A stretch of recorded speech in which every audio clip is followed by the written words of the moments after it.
This is Sabrina with SabrinaSnazzyTips.com, giving my final review of Villa 1565 in St. Augustine and my final review of St. Augustine. So first, the hotel. Not a bad hotel. It is a little dated, so it could use some upgrades. However, still a nice hotel.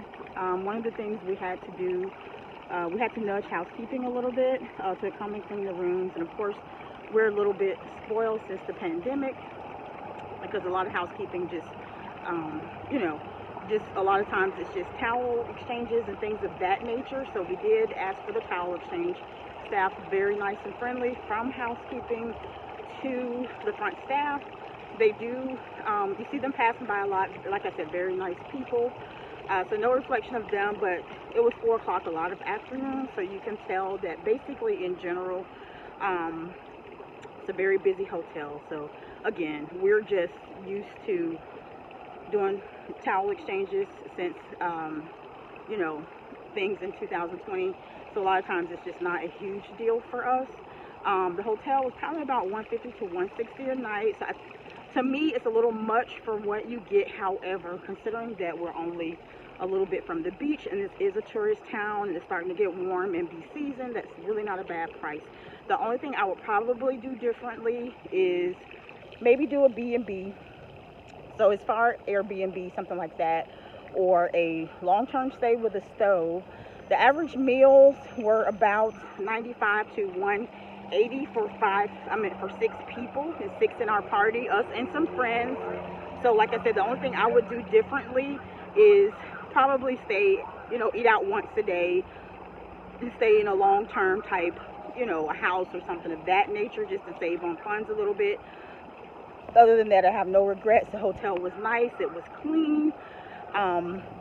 One fun thing we did do today, one recommendation, one tip that I could give you is to rent a golf cart.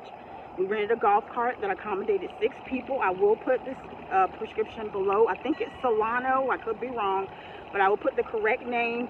They're one of the cheapest people for inexpensive with great quality golf carts. They range anywhere from, we paid $132 for 3 hours, which is not bad. The guy was very nice, the owner. Because of time getting the vehicle registered and things of that nature, we actually had it for 3.5, but we only paid for 3, so that was nice. So much fun. That was actually the highlight of the trip with us and our friends. I would recommend to do it again. We did it once when we were in Key West. It was great. So I think that's, we went downtown about 4 or 5 times. There's only so much you can do. So again, the first tip, rent the golf cart. Second tip, maybe a house so that you can save on funds a little bit, because the price of eating out twice a day does rack up fast.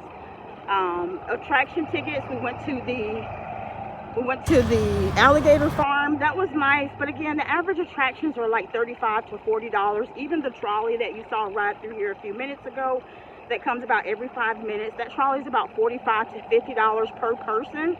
Even though I do think it covers an all-day pass, if you don't have a lot in your party, you'll probably come out a lot cheaper doing a golf cart. So the recommendations that I have, the golf cart, the food, maybe a long-term rental like a house or something that has a stove where you can cook a couple of meals. Yeah, I know you got to go to the grocery store and buy those meals, but trust me, it comes out cheaper. As far as accessibility, you really can't beat the location. Again, even though the hotel is a little bit dated, it's an excellent location. We're across the street from an ice cream shop. There's a hibachi place, a Thai place across the street. Nice little courtyard here at the hotel. Again, quaint, your run-of-the-mill hotel, no frills. Here's another trolley passing through. So the trolleys are definitely very frequent. If your budget's limitless, go with the trolley. But again, it was just nice and intimate. We had a lot of laughs driving the golf cart. A great trip all in all. Check your weather before you come. It is the 3rd week in March, but it's rather cool, so it was too cool to get into the pool. So I don't have a review of the pool. This hotel property does not have a hot tub or whirlpool or anything like that. It's strictly a pool, so you might want to check your weather to make sure it's going to be warm enough to accommodate getting in the water. So we did pack our bathing suits, but It was just too cold to get in.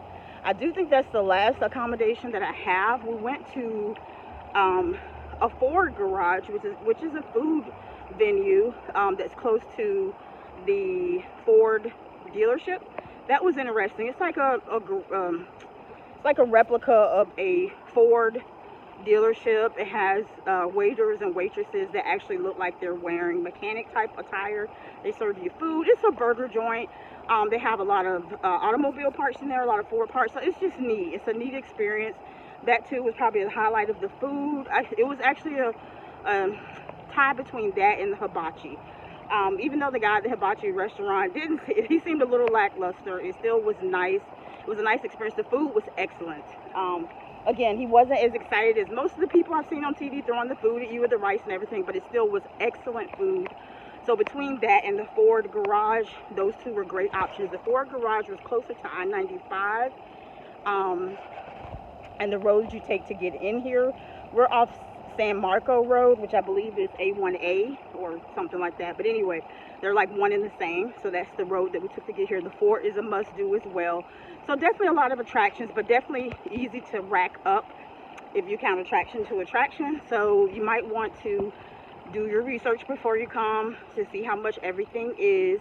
No regrets as far as the prices and the attractions and things of that nature, but it's just that things can rack up fast. So you might want to do your research. One thing we did do good here, even though it is on the cooler side, it's not as crowded. I've been to places like Myrtle Beach before, Pigeon Forge, Orlando, where you can barely move. And if you look at the traffic behind me, right now it's pushing 5 o'clock and it's beautiful. So it's definitely doable. You can actually move.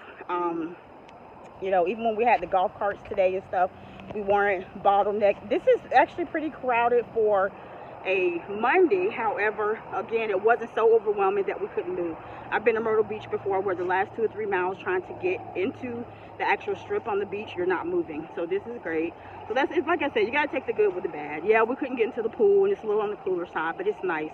I've been to Florida in March where it's been 102 degrees. You can't stand it. Here comes another trolley coming. So again, the trolleys are great. This is a great experience. So thank you for tuning in. Please like, share, and subscribe. And if you want to read some of my blog posts, please go to SabrinasSnazzyTips.com, SabrinasSnazzyTips.com. Thank you again. Have a great day.